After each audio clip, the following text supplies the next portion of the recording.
Bunda, selamat siang. Waalaikumsalam warahmatullahi wabarakatuh. Selamat siang, Bu Sri. Bagaimana kabarnya siang ini? Sehat? Alhamdulillah sehat. Ya, alhamdulillah. Kemarin kan kita sudah buat janji untuk ngobrol sekitar ya 15 menit lah. Nah, kira-kira apa nih yang mau dibahas yang di Begini Bu Sri, saya ini lagi ada masalah ini. Ya, jadi di sekolah saya ini ada salah satu siswa saya. Jadi kebetulan saya mengajar di kelas 5. Nah, siswa saya ini yang bernama Nengla itu sangat pendiam.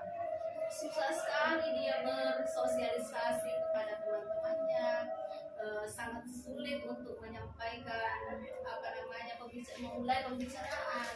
Kemudian kalau misalnya pada jam istirahat, dia itu lebih banyak menyendiri di dalam kelas. Kalaupun dia harus keluar, paling dia mengamati dari jauh saja itu teman-teman sedang bermain. Kemudian juga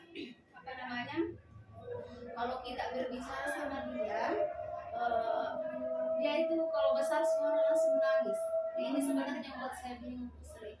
Oh iya ya. Jadi masalahnya juga ini ada siswa yang bernama Naila ini suka menyendiri, tidak suka bergaul. Kalau sudah naik di suara satu oktav langsung mau menangis. Iya, gitu. Jadi saya cukup bingung bagaimana ya caranya ini menghadapi anak. Apa sih yang ingin Ibu dari inginkan dari percakapan kita siang ini? Jadi saya sangat berharap Bu ya, melalui percakapan ini saya nantinya bisa menemukan solusi. Ya, apa yang harus saya sampaikan atau apa yang harus saya lakukan kepada anak ini supaya dia bisa berubah, dia bisa menjadi anak yang bisa bergaul, ya bersosialisasi dengan teman-teman yang lain. Oke, jadi yang Ibu inginkan dari percakapan kita ini di akhir nanti Ibu dari yang bisa menemukan solusi atau macam masalah untuk si Naila ini agar dia bisa bergaul dan beradaptasi dengan temannya. Kira-kira udah anak yang pandai bergaul itu seperti apa sih ciri-cirinya? Ya, kalau menurut saya ya, anak yang pandai bergaul itu anak yang bisa merasa nyaman ketika berada di dekat orang lain. Ya, dia bisa terlihat aktif, ya bisa diajak bekerja sama, kemudian mungkin dia bisa memulai pembicaraan sama orang lain, jadi tidak malu-malu lagi. Oh iya, jadi menurut Ibu dari yang pandai bergaul itu yang aktif ya, yang tidak malu-malu, yang penting tidak malu-malu. Iya, tidak malu-malu. Ya, jadi kira-kira apa penyebabnya Naila ini tidak mau bicara sama temannya? Jadi setelah saya mengajar ini sudah beberapa bulan ya sebagai wali kelasnya, saya merasa bahwa penyebabnya anak ini malu, dia tidak mau bergaul dengan orang lain itu karena mungkin memang karena pertama karakternya mungkin dia sudah memiliki sifat pemalu, mungkin introvert ya. Kemudian bisa jadi dia tidak mau berbicara kepada orang lain karena dia tidak ingin menyinggung perasaan orang lain. Kemudian saya juga berpikir bahwa mungkin anak ini lagi ada masalah di rumahnya. Ya, itu sih yang saya pikirkan. Jangan itu ini udah ini si Naila ini kemungkinan karakternya introvert ya, tertutup tidak memiliki perasaan orang lain, dan yang paling kemungkinan terbesar itu mungkin ada masalah dalam ini ya, dalam di keluarganya, mungkin mungkin bukan mungkin sama orangnya ya. Nah, kira-kira dan supaya Naila ini bisa berubah, tadi kan Ibu Dar bilang dia susah untuk bergaul, susah beradaptasi dengan yang lain, susah komunikasi. Kira-kira apa yang langkah yang Ibu Dar lakukan supaya anak ini bisa berubah, bisa beradaptasi, bisa bergaul dengan temannya yang lain? Setelah saya pikir-pikir bahwa mungkin saat ini saya akan berencana melakukan sesuatu supaya anak ini bisa bergaul seperti orang lain. Sebenarnya saya sangat kasihan ya Bu, karena dia itu sama sekali tidak punya teman, tidak ada tempat berbagi. Jadi dalam sehari-harinya itu saya melihatnya jarang sekali tertawa. Ya, seperti Jadi saya berencana bahwa anak ini nantinya saya akan lebih sering mengajak untuk bercerita. Mungkin saya akan tanya-tanya apa yang menyebabkan sehingga merasa tidak nyaman mungkin dengan teman-temannya. Kemudian juga saya akan meminta teman-teman sekelasnya dulu supaya lebih sering-sering memanggilnya ketika jam istirahat untuk bermain. Dan yang tidak kalah pentingnya sih menurut saya juga saya akan berkomunikasi dengan orang tuanya. Jadi kan luar biasa tadi yang kita sampaikan. Yang pertama tadi itu apa namanya, rencananya ibu akan langsung face to face ya, mengajak si Mary berbicara, menanyakan apa ketidaknyamanannya, kenapa tidak bisa berbicara dengan temannya.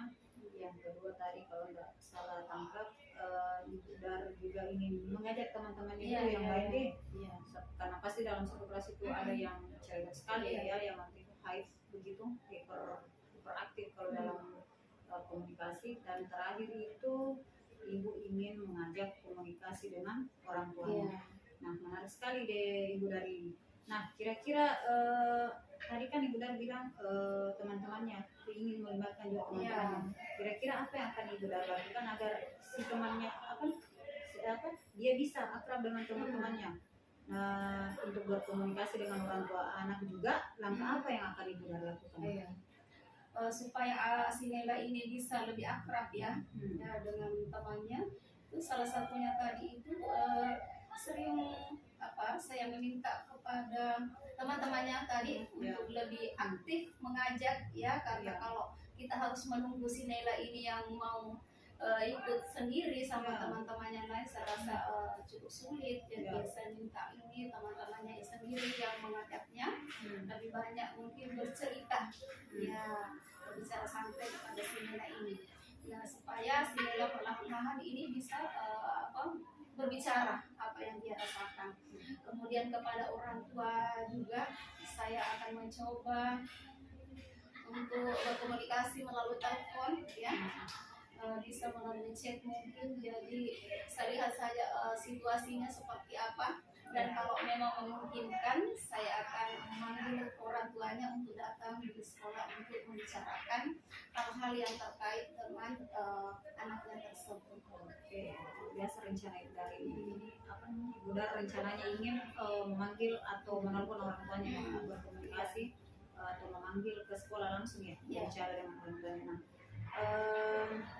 Selain itu ini sebenarnya yang paling penting. Selain itu apa yang akan ibu Dar lakukan agar anak ini tidak pendiam lagi atau mau bercerita secara luas? Begini, karena setiap hari kan saya menghadapi anak ini di kelas ya. Jadi saya akan mencoba menerapkan ini 5 KSE, 5 kompetensi sosial emosional yang kita sudah pelajari. Mungkin saya akan mencoba dulu menerapkan ini, bagaimana memunculkan kesadaran diri sama anak, kemudian kesadaran sosialnya, bagaimana dia bisa bersosialisasi, berempati, memiliki sifat empati. Jadi saya akan mengintegrasikan pembelajaran KSE ini di dalam pembelajaran saya. Seperti itu. Luar biasa ya, Ibu Dar berencana untuk mengintegrasikan kelima kompetensi sosial emosional. Nah, tadi Ibu Dar mau fokus ke kesadaran sosial dan kesadaran diri ya. Nah, kira-kira apa lagi yang bisa Ibu lakukan untuk melakukan PSE ini di kelas atau di sekolah Ibu Dar? Yang akan saya lakukan berikutnya masih terkait sebenarnya dengan pembelajaran sosial emosional, tapi di sini saya akan membuat alat peraga berupa roda emosi. Nah, jadi saya akan membuat roda emosi semenarik mungkin bagi anak-anak. Kemudian roda emosi tersebut saya akan tempel di dekat pintu masuk ya. Kemudian pada pagi harinya nanti itu anak-anak masing-masing mengekspresikan apa yang dirasakan ya.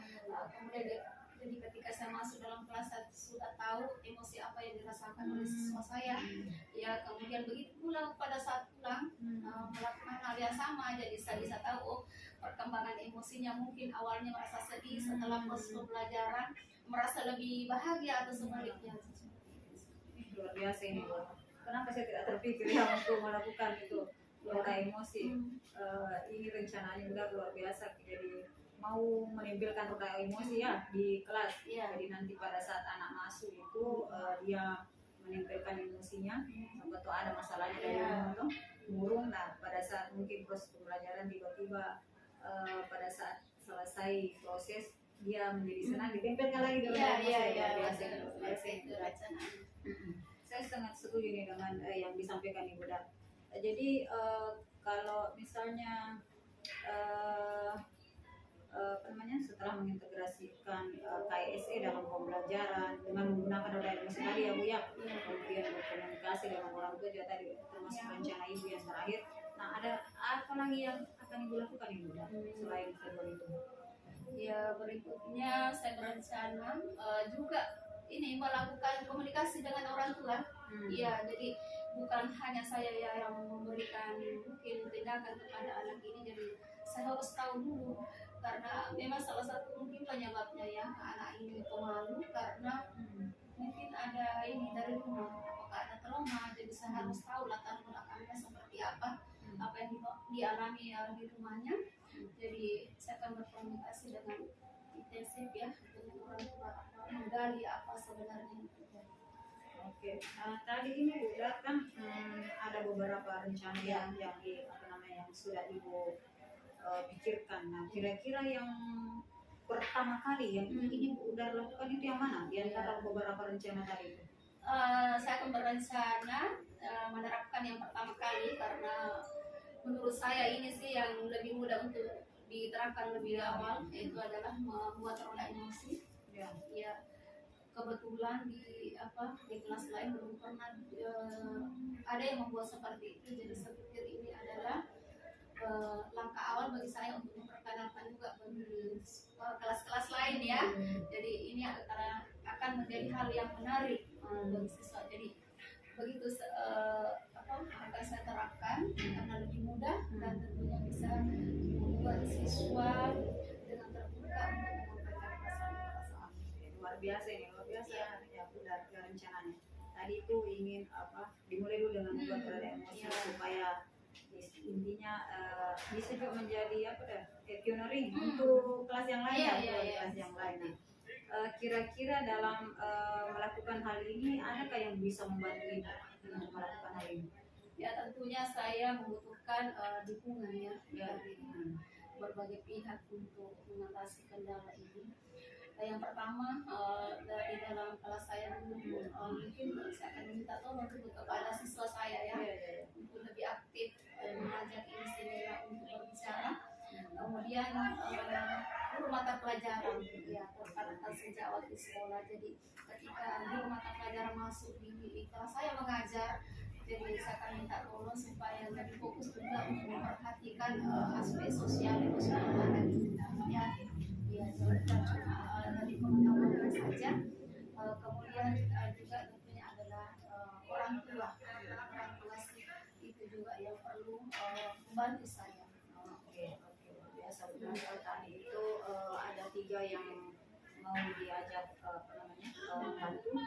Yang pertama teman-teman sendiri, itu sebenarnya yang paling penting ya. Yang kedua itu sesama guru, sama guru yang kebetulan mengajar di kelas Ibu. Nah, kemudian yang terakhir itu orang tuanya tadi ya. Nah, kira-kira dari percakapan ini apa yang Ibu dapatkan ini? Alhamdulillah setelah kita bercakap-cakap dari tadi ya, perasaan saya lebih lega ya. Jadi tadinya saya pendam sendiri ya masalah ini apa sih yang harus saya lakukan. Setelah kita berbincang-bincang hari ini, banyak hal yang bisa saya dapatkan. Yang pertama, saya sudah tahu apa yang menjadi solusi dari permasalahan saya tadi. Yang pertama, saya sudah tahu bahwa saya harus mengintegrasikan ini di KSE dalam pembelajaran, juga membuat roda emosi. Kemudian juga saya akan berkomunikasi dengan orang tuanya seperti itu. Luar biasa ini udah memang itu perlu orang teman curhat, jangan dipendam sendiri. Kira-kira benar ini kapan ini rencana ini? Tadi banyak rencana yang mau dilakukan ini, kapan mulai dilakukan ini Bunda? Insyaallah besok saya akan beraksi. Besok luar biasa nih, semangat sekali nih setelah kita melakukan percakapan. Oke, terima kasih banyak Bunda sudah apa namanya sudah menganggap saya sebagai teman yang nyaman untuk dia apa namanya diajak bercakap. Nah, saya sangat mengapresiasi niat dan usaha Ibu dari ini dalam mengatasi kesulitan moodnya. Jadi Bu, itu jenjang SD itu luar biasa masalah di situ. Baru contoh kecilnya mungkin itu ada yang lebih besar lagi. Masih banyak lagi yang lain. Nah, saya penasaran ini, saya ingin pokoknya minggu depan kita harus ketemu kembali. Saya penasaran ini, bagaimana perubahan yang dialami si Naila. Perlu datangkan itu sini supaya kita bercakap bertiga. Oke Bu, siap-siap Ibu. Insya Allah kita berjumpa lagi di lain waktu. Oke, sekian percakapan kita kali ini. Assalamualaikum warahmatullahi wabarakatuh. Sampai jumpa Waalaikumsalam. minggu depan. Penasaran Sampai jumpa. kali.